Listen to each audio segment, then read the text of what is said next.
Granja Avícola La Blanca, en el transcurrir de este tiempo en que estoy trabajando en la misma, ¿verdad?, ha crecido bastante. Estamos considerados una de las 10 empresas más importantes a nivel de América, ¿verdad?, que es para nosotros un logro inmenso y es la visión que tuvo a nivel de su empresa, ¿verdad?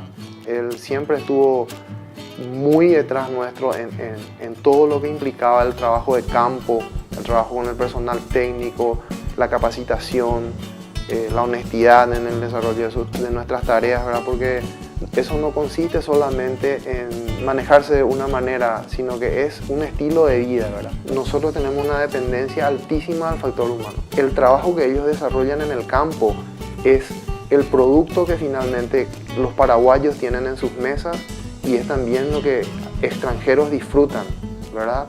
Entonces, un agradecimiento especial a todo nuestro equipo de trabajo.